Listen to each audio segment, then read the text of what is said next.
Hi everybody and welcome to another edition of the Quantum Compass. My name is David and as always I'm joined by Bella Alvaran. Hi, welcome back. All right, so where to start with this episode?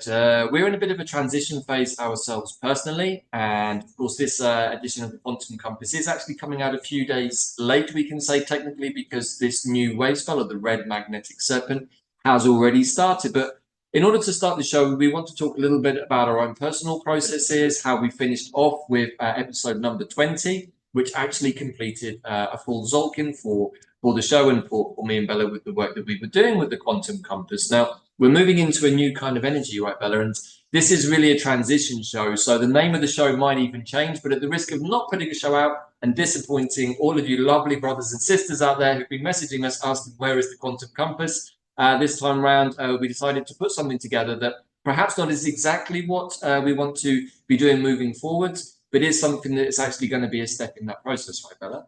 And well done to those that figure out that we had already done 20 whole quantum compasses and went to the beginning, because the first episode that we released was about the red serpent. That's how we started. We completed a whole soul-kin. And so we wanted to see how people reconnected with the information as we are also in the transition period. So as I was completing chapter 13 of the navigation guide to quantum consciousness, we realized that we needed to review the astrology as well, because there could be 13 signs, not only 12.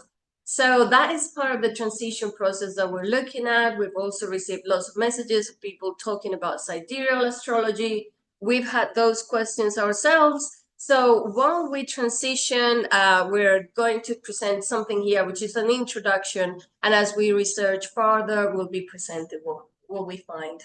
Right, and as always, we've been talking about 1320 time, which is really the Mayan fractal time technology. And we've also just completed chapter number 13 of the Navigation Guide to Quantum Consciousness, which in itself is a whole series of steps, we can say, in the universal creation cycle. But as we hit chapter number 13, which is the cosmic tone, in that system, we also realized that we were being taken into a new place beyond the number 12. Yeah. And as such, with all of the various different messages we've been putting out, right, Bella, and all the things that we've been talking about, we're also feeling the need within ourselves to step into our new earth selves, our new identities, we can say.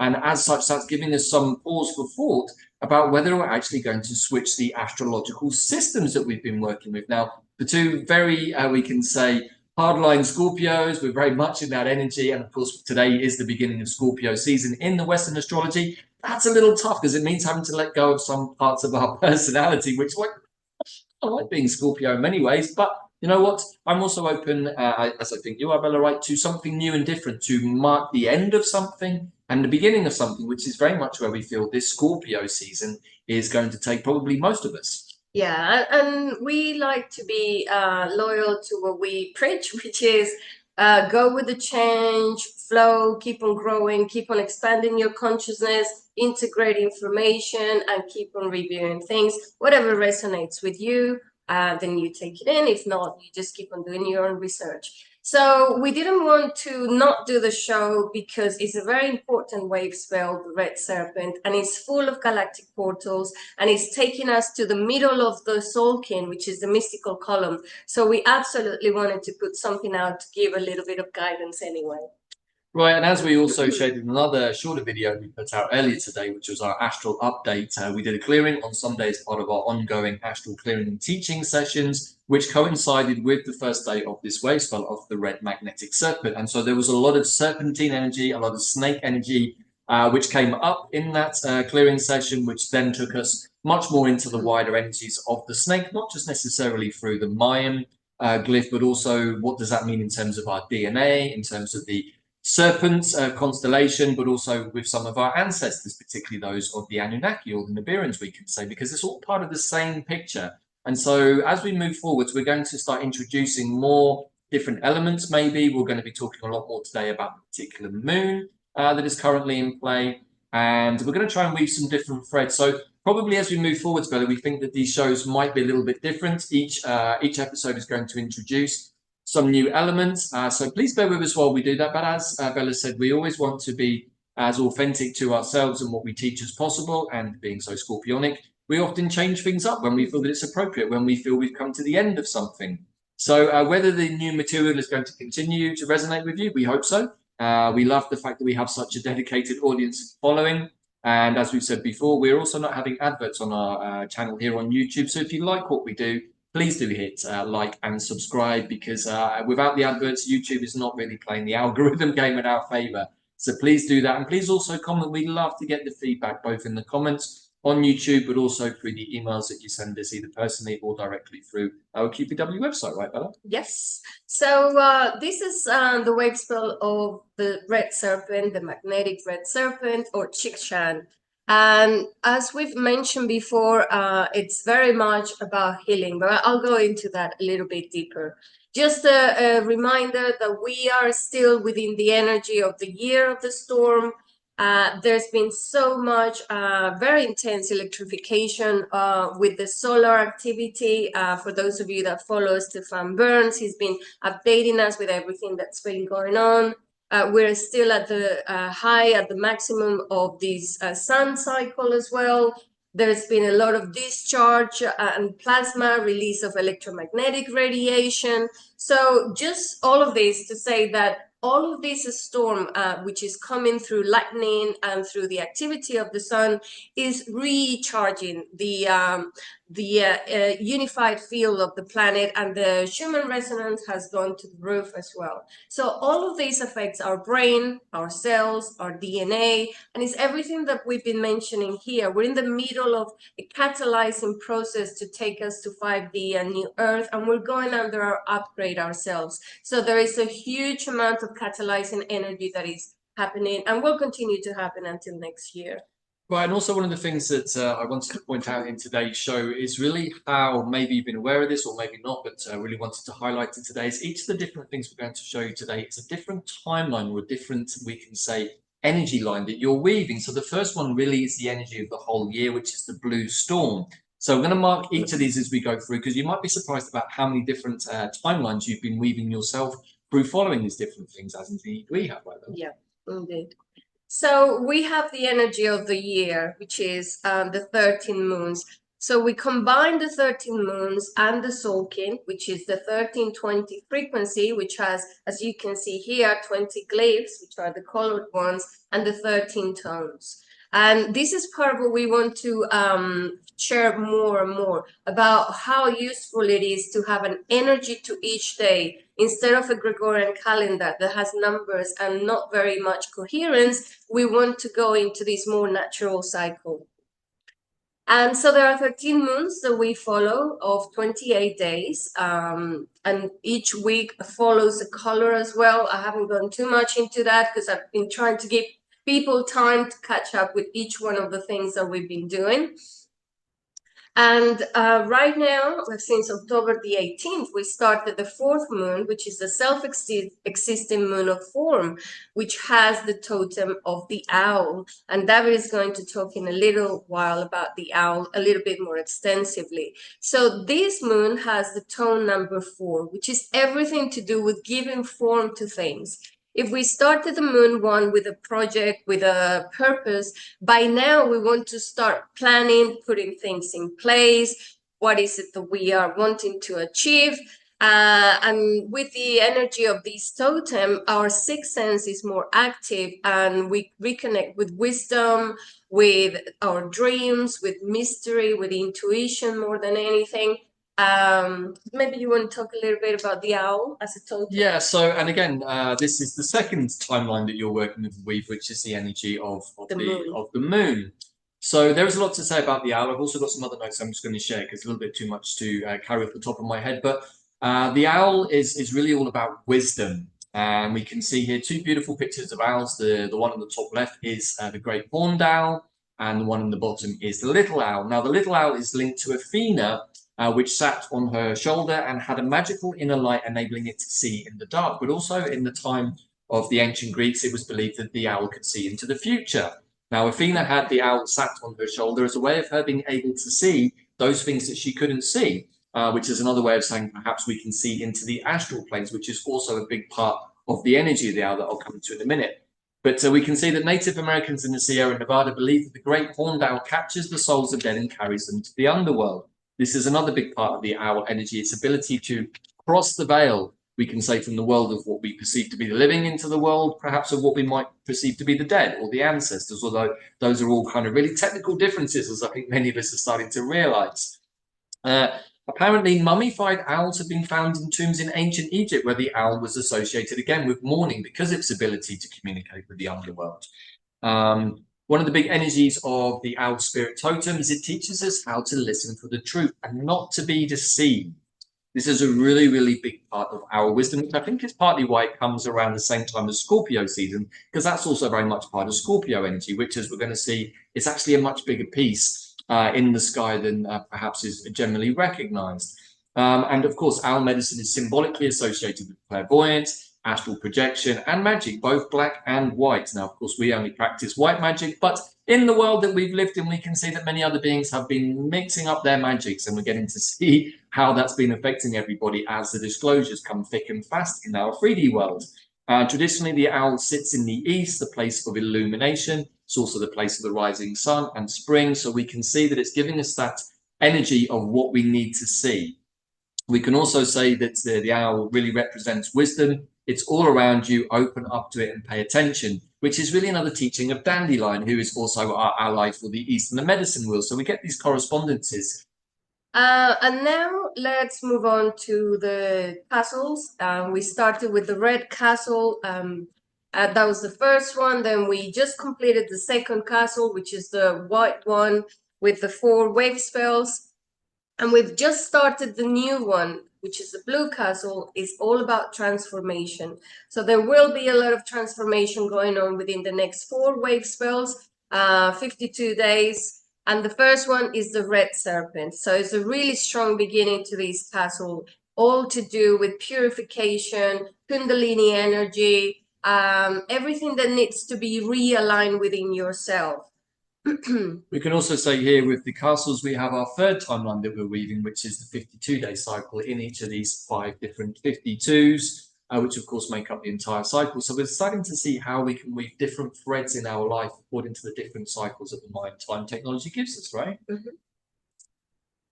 And here we can see where the wave spell sits. It's the 9th wave spell. It starts here on day 105 and it goes all the way to 117. Here you see the glyph of the red serpent all the way down here to the earth, the red earth. Right, and so we can see here again, we've got the green squares, which represent the gap days or the galactic activation portal days. And we are actually recording this on day 3 of this wave spell. So again, apologies that we're a little bit late, but as we shared earlier, we're in transition. So today is also a gap day, and we've got a whole sequence of these galactic activation portal days. So, yeah. So for these activation portal days, there is more access to the Akashic records, to other timelines, to any downloads of any processes. So these specific ones can take us to the past, to whatever needs to be reviewed about our past, of our connection to the serpent being, to anything that needs to be healed around what is it connected to the serpent, to us, and the earth, and the elementals, I would say, as well. I here have highlighted the red serpent in 2 different designs. This is the closest to the real original Mayan one, the one on the right there. And so here we have the wave spell of the serpent, which has different qualities. The first one would be instinct, the connection to life force, to our passion, to our vitality, the survival instinct and connection, very connected to our root chakra as well, to our primal nature, to our body wisdom, to our sensuality and sexuality, to awaken our creativity and healing skills, reconnecting to our desire, our intimacy, our kundalini energy.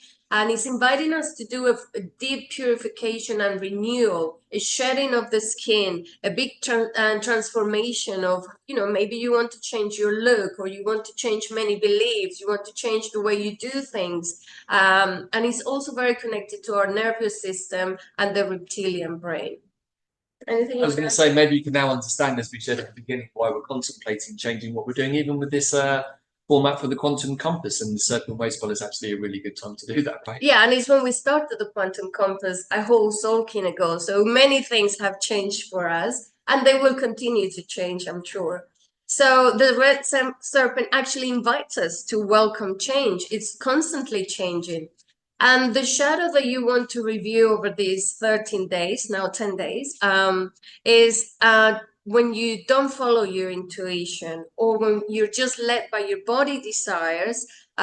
We want to integrate everything, integrate an integrity on how we do things. If you also have fears connected to survival or scarcity or not feeling safe, also anything that has to do with unresolved anger issues or not listening to your body as well. Sometimes our body is asking us to rest, or a pain is showing us that there is an emotion that hasn't been addressed, or an issue that hasn't been addressed, and it shows us a headache or a stomachache and digested emotions, for example, or our knees to do with flexibility. So pay attention to how your body is talking to you. And so not only paying attention to your body, but reconnect to your passion. What do you love to do? And try to do more of that so that you refill your energy with things that you really, that motivate you, that make you feel excited about things. Reconnect to your intuition, to your instincts, and all of these will help us bring vitality back into our life. Highly recommended to do any type of yoga, especially Kundalini yoga, to walk on ground with bare feet.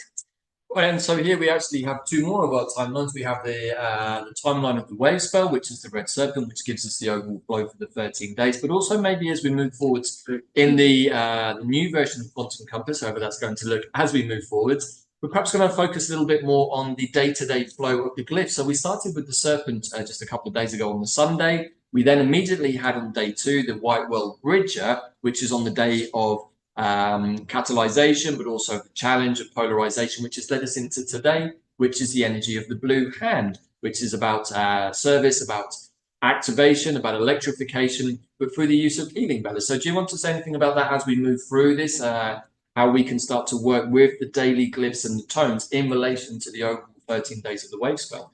So I have invited you to ask a question every day to try to connect to what is happening. But now that you know all of the glyphs by now, I hope, you can then go into day number 4, recognize the color is the star, the yellow star glyph. Number 4, as I said, is the same number as this month. So it's about self-existing tone. So start connecting the keywords. So on day 4, you want to see what structure you're going to have connected to art or connected to the yellow star. Then on number 5 is the day of radiance. So you want to connect to the moon energy. And so day by day, you want to see the glyph and the tone and start working closer to them.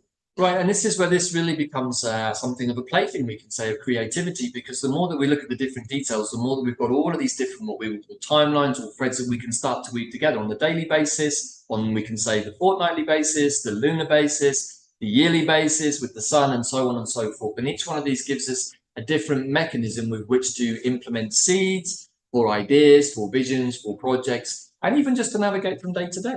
Mm-hmm. And talking about serpents, I think we have to talk about one of the most important deities, not only for the Mayans, but also for the Aztecs. Kukulkan, being the feather serpent, is a very important god for the Mayans, which brought lots of things for them, lots of knowledge.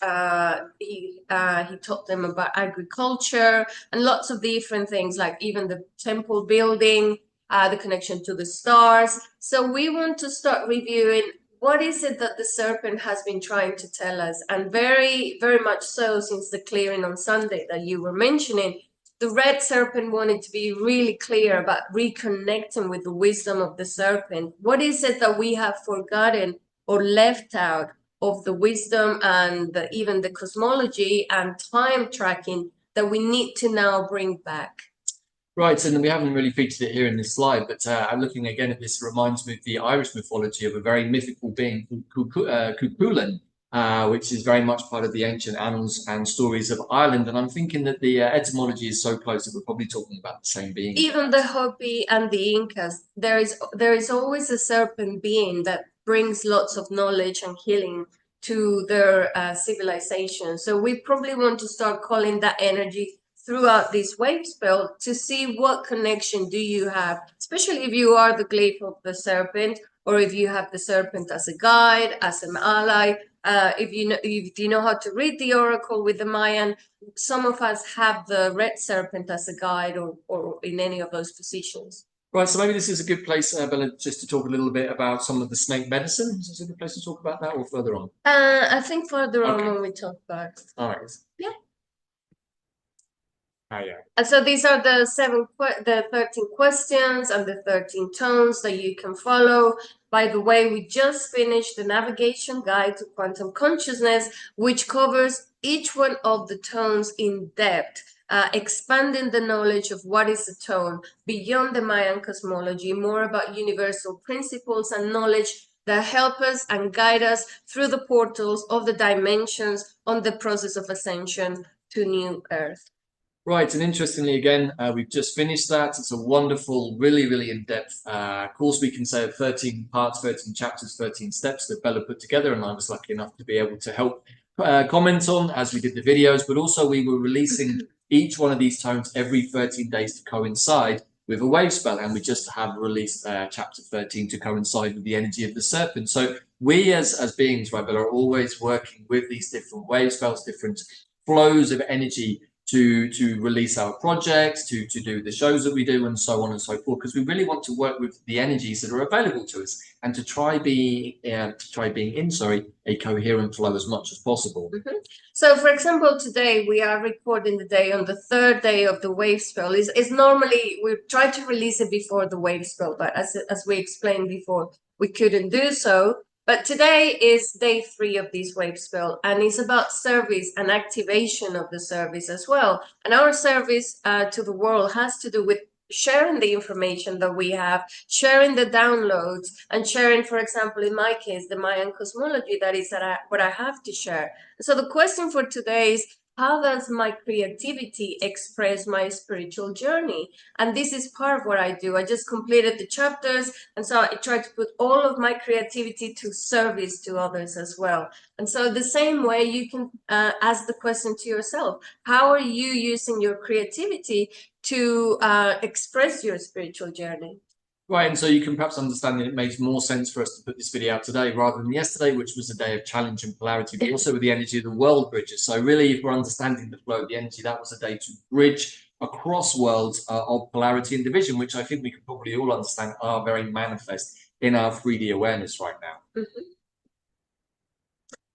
So did you want to add anything? Yeah, so we just put this in here just to emphasize the point that we've actually been working on a number of different courses and projects, most of it really coming through Bella's own understanding and lineage that she carries with the ancient Mayan time technology. But when we talk about 1320 time waves, what we're really talking about is the 13 tones and the 20 glyphs. So the navigation guide really is how to navigate each of those 13 steps, 13 days of creation, 13 days of a wave spell, or the 13 tones. So that's the 13 part. And do you have anything else to say about that, Bella? Well, we started this journey 13 wave spells ago. So it's a long time ago, and we did it. Some people were front runners with us, experiencing the process as we were releasing one by one, and we had released them at $26 per chapter.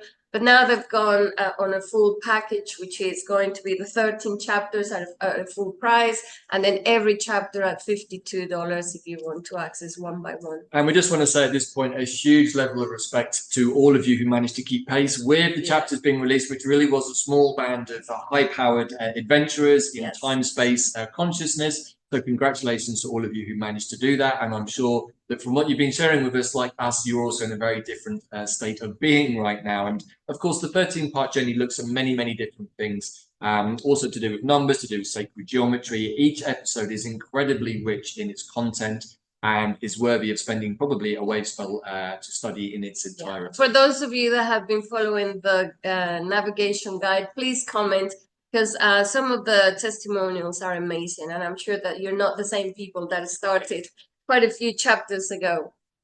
And just to remind you that if you're still interested in learning more about the Mayan cosmology, the course on Mayan time and magic is still available, and it's a perfect complement to the 13 chapters of the navigation guide. Because here in the course, I do talk about the tones, but because it's so extensive, the material, I just explained basically what they mean in a very kind of brief way, but I went deeper into the glyphs. But when you combine the two, then you have all of the information on how to follow a wavespell, how to follow the 13 moons, or how to work with the whole Solkin. Right, so herein is the 20, really. I mean, it's so much more than that, but one of the chapters, Bella went into detail about each of the 20 glyphs and their energy. So when you have those two guides, we can say, to cross-reference, you can always find the energy of any given day by cross-referencing the tone of the day with the glyph of the day. And we had a lot of fun putting this course together earlier this year, right, Bella, particularly while I was in my healing process after my accident, which was also very timely for me because the Red Serpent was the wavespell that happened just a little bit before the accident. So I've also been doing a whole Zolkin of healing, which is really interesting. And as I come to this point now, with the Serpent shedding the skin, I'm actually able to be up and about, walking without crutches, and most days without painkillers too. So that's not something that I could have imagined even just about a month or two ago, really. So yeah, we can start to understand that our time is measured in a different way that's not necessarily on the Gregorian calendar. Exactly. So normally we would do our astrology section here, but because we are reconsidering the whole idea of Western astrology and trying to understand more about this sidereal concept, you know, we do go out, we look at the stars, and I feel very connected to the stars. And also, as I was putting together the 13th chapter of the navigation guide, we realized that there is another concept of the Ophiuchus, which is the 13th sign that has been left out. But in Babylonian times, that's when it was removed from the astrology. Before the Babylonians, they included the Serpent's constellation and Ophiuchus, and it was connected to the myth of how it was the being in Greek mythology was connected to Asclepius, which is all to do with medicine, but not only medicine, healing, and even resurrection. So the story is that it gave what how do we call it, the medicine for immortality. And that's what Zeus removed this character so that people on earth didn't have access to immortality. So if we think about it that way, the hidden 13, they keep on doing it even now. The whole superstition around number 13, I go deeper into this in the chapter, but it's telling us that when the red serpent, it's all to do with vitality, with life force, with being strong, with being connected with our sexuality, with our sensuality, with everything that connects us to the earth, our creativity and our passion, and could even be with immortality. You can say, you know, they've probably been hiding this for a reason, and we want to go deeper into why. So if you don't know where Ophiuchus is, it's in between Scorpio and Sagittarius, but it's, in fact, the sun spends more time in Ophiuchus than it does in Scorpio, and is very close to the Milky Way. So even in the Stellar Nations mythology and the books, they talk about how it could be actually the goddess that is riding the serpent, which is the Serpent's constellation, and how it is actually connecting us to the Milky Way and the nurturance of light that comes from the galactic center. So this is also making me review or making us think about, okay, maybe there is a 13th zodiac that we can work with, and it's sidereal as well. So this is part of what we're reviewing at the moment, and we'll probably be bringing more about in the next few days, I think. Right. And so, you know, I've got a few other things to say about snake medicine in a minute, but also, you know, just to emphasize the point that when we look at the 13 turtle moons, we're understanding that it's very, very important because there are 13 moons. And of course, the moon is very connected to the feminine energies, very connected to the goddess. And our ancient ancestors, the Sumerians, were really the ones that switched us out of the 1320 into a 1260. thus removing the 13th element, which really I would like to suggest is our connection to the 5th dimension and above, thus reducing us much more down into duality. And of course, the ancient Sumerians really are also deeply connected to our ancient off-planet ancestors, the Nibiruans, or their downstream Anunnaki beings, who were really also very instrumental in our current genetic makeup, and actually possibly were the ones who switched us off from all of that. So we're starting to get a much bigger part of our cosmic story and why we've been the way that we are. Now, that's not to say that all of us got switched off, because otherwise we'd never have been able to reconnect. But for many beings, as we can see from the masses, they're not really plugged into that extra dimensional quality that some of us have. And I'm sure all of you watching this probably do feel that in many ways, otherwise you wouldn't be watching this show. So wanted to bring that in because the serpents, the male and the female serpent, and you talked there about the staff of Asclepius, they're really the tree of experience of good and evil through the masculine and feminine energies, but also the serpents really in the stellar nation pathway are deeply connected to the Anunnaki beings. So we're now getting a bit more of a bigger tableau on which to work with all of this energy right now. Yeah, and I also feel that all of this could be connected to the energy of the goddess and our connection to Mother Earth, especially when we can think that this Serpent's constellation, as you can see here, is directly connected to the Milky Way and to the center of the galaxy, the energy that we can receive from the galaxy. So it's like the reconnecting us to source, to the source of creation, so that we can return home, return through the goddess and through love. So maybe this is where there was an inversion of all of the information that had to do with the serpent, even in the Bible text, when they tell us that Adam and Eve and the serpent and all of this, there is so much that is being written about the serpent, trying to invert the energy. And yes, there are lower notes of what the serpent archetype represents. But I think if we look at the sky and we reconnect to the Milky Way, maybe this is one of the ways we can get out of the matrix of 1260 as well, together with the Mayan cosmology. So it would be a system of 2013 or 1320 with the Mayan, and then 13 zodiac signs. Right, and with all of this material, particularly with the Nibiruans or the Anunnaki, we can go down many, many rabbit holes, and that's perhaps not the scope of today's show. So definitely invite you to look more into that. Perhaps you want to look at some of the work of people like Michael Tellinger or Zacharias Hitchin, who've gone into this material in depth. But there are many different ways to look at all of this out there. But one of the interesting things is that the serpents are often connected to poison. Now, part of the story of the upstream Anunnaki ancestors, particularly Enki and Enlil, is to do with lineage and to do with accepting the poison, which was then really put into the earth and also into us human beings. So we've been carrying some of that with us, which is also very much connected to the idea of things like graphene and black goo. Very big rabbit holes, not part of today's show, but something to invite you all to think about.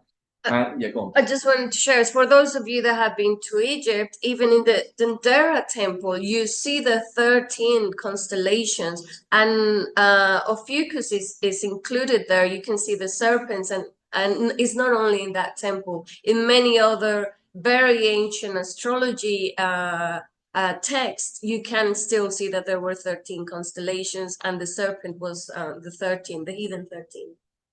Right, and so one of the other things to bring into the picture right now is, of course, that we are going through a time of upheaval, lots of division, particularly in the region that's very, very connected to the Anunnakis, which, of course, is the Middle East. And again, more rabbit holes, particularly with the conflict that's going on there right now. Lots of division, lots of polarity. Now, that's interesting because one of the major aspects of snake medicine is spiritual ambivalence. Spiritual ambivalence. And as the guardians of the Akashic records, and the third eye, the snakes really are the only beings that are able to read the Akashic records in detail, because no other animals can stand to embrace everything that has already happened since the beginning of time to the present moment, the good, the bad, and the ugly, which is another way of saying that the snakes help us to shed our skins from duality into a more non-dual perspective, which is probably why the Sumerians, who were downstream from those beings, wanted to turn it off and control us into dualistic time frequencies, right? Something that was coming to me now to share is, I don't know if some of you follow Matthias de Stefano, and he has drawn a map on how the Kundalini of the planet is also in the way of a serpent, and the head of the serpent is around the Middle East. So it's a very important point where many different things have happened, timelines and lots of wars and things that need to be now reviewed and reconnected, I think, to the energy of the planet. Right, and many people have been talking about the need to cut the head off the serpent, which is all kind of symbolic for a lot of what has been going on in the Middle East. However, what we can also say is that the snake really is the descendant of the dragon, minus the limbs and the wings. So there is also a deep connection there between we can say the ancient ancestors of the snakes, which are the dragons, who of course no longer are on this planet. Whether they were connected to the dinosaurs, that's a whole other story in itself. But the dragons themselves really represent the elemental energies and particularly the minerals in the earth. So there are lots of different avenues that we can take all of these kinds of investigations. And that's why we're putting this show together piece by piece, because we're starting to explore a much bigger gestalt of what all of this means, both from the 3D earthly perspective, but also the cosmic perspective. And, as we move through this, also we can understand, as Bella's just talked about, the serpent that wraps itself around the world is also represented in Norse tradition as the serpent of Midgard, which is all part of the Ragnarok story, which I would suggest we're really in the end times now, which also in the North tradition is represented by Ragnarok. So yeah, the many correspondences. Yes, and if you have more information about the serpent or about Ophiuchus that you want to share here, what we're going to try to do is do the research ourselves, try to use the astrology with the 13 signs for a few wave spells in combination and see how we experience it and see if it resonates. You're welcome to do the same. But we'll be sharing our findings and experiences little by little. Also, I want to see here, point here in the map, look at the size of Ophiuchus compared to Scorpio, Sagittarius, or Libra. It's a huge constellation because it includes the body of what is supposed to be Asclepius or Ophiuchus and the Serpent's constellation. So I'm sure there is a lot of information there to tap into, and maybe it is the way that we break out of the traditional 12, which is, I think, what has kept us in a system, since the Sumerian times. Right, so hopefully with what we've just shared, you can also now start to see the connection between the serpent, between the scorpion, and the owl. These are all beings that really transcend the physical realm. They're all about death and rebirth, about shedding of skins, about endings and beginnings, about seeing beyond the physical plane, seeing across the veil of what we would consider life and death. And yes, in this current moment, today is the 22nd of October. Traditionally, this is the beginning of Scorpio season, and this is a time when these veils get thinner. However, as we progress through our own research, we're going to see how much that still stands the test according to how we're going to experience it in a 3D. And of course, if we decide to change zodiacal systems, we're not going to be scorpions anymore. So we're also a little bit like, oh, how's that going to feel? But we're open to the idea, and we'd like to invite all of you who watch this show to perhaps come on this journey with us and see how do you feel about it. We're not 100% sure, but we know that as we step into a more fifth dimensional new Earth timeline, that we are very open to a complete reset of ourselves as beings. And let's remember that the light that we are receiving from the center of the galaxy, from Hunab-Ku, is not only affecting the Earth, it's affecting our sun, our planets, the whole solar system. So everything is changing. So we'll be able to approach the knowledge of the planets from a higher octave, and if we include now what is wanting to present itself, the Ophiuchus and the Serpent constellation, would probably be open to much more information and maybe the path to immortality. We know that we're in the process of ascension in this body, and we're receiving more light. I think it's going to help us reconnect to our crystalline body and to the upgrade of our DNA, which is part of what's going on now. Right, so we're not going to be looking at the astrology really so much today, but of course, just want to put in a couple of pointers here. We do have a new moon in Scorpio on November the 1st, which is day 13 of this wave spell. So we're going to end a wave spell, which is a day of transcendence, with the possibility of setting intentions for something new, which I find very exciting in the context of what we're sharing in today's video. Right. And then, of course, we'll have a full moon in Taurus a little bit later in the month of November. So it's also our birthdays over this coming period. And, of course, it's Halloween, Samhain, Day of the Dead, All Souls Day. So there's a lot of energy of change, of rebirth. So this is the other thing that we're going to be looking at in our new shows is new plants. Now, I'm going to put a disclaimer in here. Most of the plants or in fact, all of the plants that we've shown before and other quantum compasses are plants that either myself and or Bella have both dieted with, we've done immersions with, we know very, very well. But also it's easy to keep falling back onto the same core 15, 20, 25 plants that we know. And that's also something that we want to change now. So this is a plant that I have grown in my garden, but I have never dieted with it. So the medicine of this plant is not so well known to me in the astral realms, but for sure I'm going to go looking for it because it's very much one of the plant wisdoms of these lands for the Amerindians, and the plant is black cohosh, otherwise known as Actaea racemosa. But it also goes by the name of snake root. So maybe you're getting an idea about why we've included it. The theme of the day. The theme of the day. The exactly, exactly, the theme of the wavespell. It's also called bugbane or bugwort, which as I've been integrating my inner arthropod insects as part of my own ongoing process, I've been trying to keep the pesty insects away. I'm now trying to adapt a different process with the insects, but maybe we're not all in that place. I don't think I am yet either. So this is a plant that has a very pungent odor, and often those plants that have a sort of a musty, pungent odor are plants that insects don't like. And for sure, we've had a lot of mosquitoes this year. And so this is a plant that will keep those pesty insects away. So that's part of what the plant is known for, the name of the plant. But on the medicinal side, this is a plant that's really good for inflammation, but it's also really deeply connected to women's health issues, particularly around the menopause. It's very good, apparently, for reducing those night sweats or those kind of hot and cold flushes at night. But I wanted to include this plant not just because of the name of the snake root, but because of this issue, because of the deep connection to the moon at this time, and connection to the owl. Mm-hmm. So the plant is believed to have mild antidepressant qualities. It does promote balance and harmony. So maybe in the realms of being another adaptogen, maybe that's something I'll ask my brother Pete Jackson Mayan about at some point. But really and truly, also this plant is super interesting for this time of year because it's connected to Pluto and Scorpio. And Pluto, as we know, is going through a big process right now to drag us into the age of Aquarius in just a few short weeks from now, really. Mm-hmm. And as such, this plant has a deep connection to the spirit world, and guess what? Enhances our intuition, which is another way of saying that it connects us to our higher selves. So hopefully you're getting the idea of why we've included this plant. On a magic level, the plant is good for banishing spells or protection against unwanted negative energies. Now, that is something we were discussing in our recent astral clearing session, because it feels very much like a part of the old paradigm, the things that we need to keep out, the things that we don't want. Well, yeah, there were good reasons for those, and we did need to protect ourselves against some of the practitioners of the dark arts. Now, in the New Earth timeline, from what we can see, those shouldn't really be there anymore. So if we're still experiencing them, perhaps we need to be looking inwards and asking ourselves, why? Is this something that my soul participated in on another timeline? Is this something that I need to come to terms with myself and maybe even practice self-forgiveness over?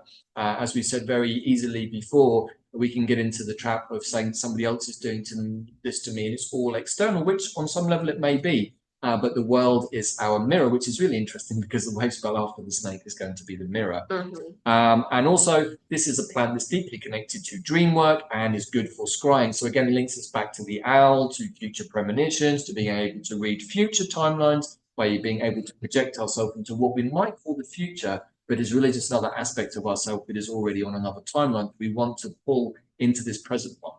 Okay. So lot to think about there. Definitely inviting all of you to go looking for this medicine in whatever way feels appropriate to you. I'm going to be doing the same along with Bella here, and we're going to perhaps report back in future shows about what we discovered, or maybe we'll do a deep dive somewhere else on QPW. And as we mentioned, through the clearings every Sunday, we've been clearing lots of different things in the astrals. Lots of people have been joining us. We've been doing work, removing lots of things that we already have worked with. But in the last few weeks, we even worked with removing density from areas of the planet, and in the last one it was about removing and recalibrating the work with the elementals for the planet. And there was a beautiful visual to do with the planet wanting to activate and bring everything to the surface for a final clearing and clearing of the debris and all of the toxicity that has been put in the water and on the earth and in the air everywhere. Right. And so, it would have been very easy for us to have gone back to one of our favorite plants, mugwort, for this particular wavespell, because actually the energies of mugwort and Artemisia being quite similar to the plant black cohosh. But the reason I introduced that idea here is because when we did the Artemisia immersion, we worked with the green dragon network that the Artemisias helped fired up, because the Artemisias are deeply connected, actually not just to the dragon, but also to the serpent beings. And actually, when we talked to the Ascended Master Zach some time back about the nature of particularly the Anunnakis, but also the Artemises, he said that they were deeply connected. Yeah. And he also said something very interesting about the Anu Bella. Do you remember what he said? Basically, that these beings, they can either love you with full power love, or they can completely despise you, which is a kind of very extreme sort of polarizing energy, which I think very much sums up a lot of what we might be seeing in the world. So some of our off-planet ancestors, of which we carry the DNA code, they really are trying to rectify the mistakes. That's definitely something that's come through for me over the last couple of weeks with the solar flares, by a lot of inner work, working with my own inner serpent DNA codes, both the male and the female. And of course, these are really the aspects of our stellar nations pathways that are connected to magic. You want to talk about that? We'll talk about that in terms of the female magic and the male magic, Serpent. So what we've understood from the two pathways connected to this female serpent and male serpent in connection to our galactic codes is that the female serpent, it's very much connected to the serpent's constellation, as we saw, and it has to do with the path of healing and tantra. And as we know, there has been so much taboo and lots of, how can we call it? Misuse of the sexuality to either way, and now is the time to realign that pathway of the female serpent. And the male serpent has been the teachings and about building of civilizations and things. So the two of them must come to a point of balance so that we can actually activate our pineal gland and ascend and transcend the two lower nodes of the serpent, the male and female. And we have male and female serpent energies within ourselves as well. Right, which again leads us back to the staff of Asclepius, and the two serpents that are intertwined around the staff are actually both connected at the bottom, which again represents our masculine and feminine sides, another aspect of duality. And as Bella said, that the female serpent is very much connected to Tantra, which is another way of saying also to the alchemizing of energies into a higher form, which again links it very much to the Scorpio energy. And on the male side, yes, it's very much connected to magic, sacred geometry, temple building, and these kinds of ideas. So that's the higher notes, but on the lower notes, we can see very clearly from what's coming out in the entertainment industry, how that energy can be manipulated, particularly through the misuse of magic, the dark arts. And then when we go across to the male serpent side, manipulation of power, using teachings over others to hold people under your sway, your servitude. But also we can say on the land itself through the implementation of inverted buildings, we can say on Earth nodal points that then basically usurp the energy of Mother Earth, which were then actually then programmed into what we might call the anti-grid or the matrix. So this is a powerful wavespell where many things are going to get undone. Very powerful. And one more thing that can be reviewed during this wavespell in connection to the energy of the serpent beings is how are you using your sexuality? Are you aligned with your sexuality, or are you misusing it? Are you more on the lower nodes of a more witchy lower side, or are you more of a healer and reconnecting to your priestess self, or priest or priestess self, reconnected to healing and at service of the goddess and life force and vitality?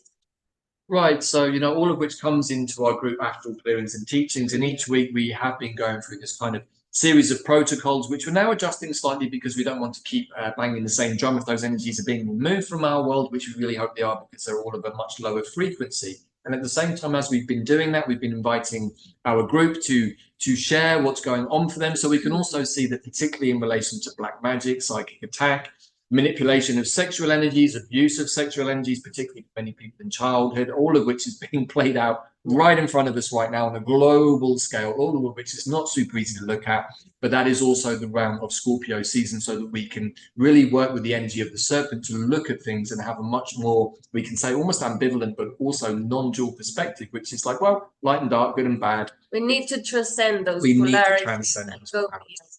And it's easy to say those things, but not always quite so easy to bring them into our 3D experience, which is really where the teaching side of these clearings come in each week. And we're going to be finishing up on the 17th of November with Astral session number 10, which is just 2 days before Pluto enters Aquarius. So we've got 4 more clearings to do. If you want to join us, you can join us for 1 or for the 4 of them. The information is on our website.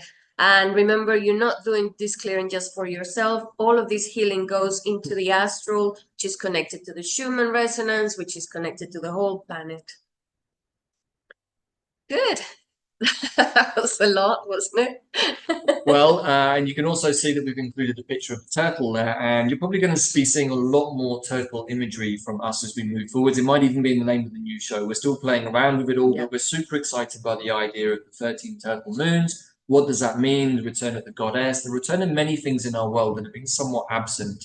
We can say probably throughout all of this incarnational experience, but probably over the last 2,000 to 4,000 years as well. And also the other thing about it, just to finish with maybe, is that when the 2 serpents come into balance and harmony, that also opens the door to the Christ consciousness. The Christ consciousness. Also, everything that we were talking about with the serpent and the connection of the healing of Ophiuchus and the whole mythology, it was connected to resurrection and the Christ consciousness. So it is a way of bringing back the Christ consciousness into the planet as well. Right, and maybe this penny hasn't dropped for everybody, but when we talk about the energy of Jesus and Mary, we're talking about the higher nodes of both the male serpent and the female serpent, and lots more to talk about all of that, way more than we can put into this show.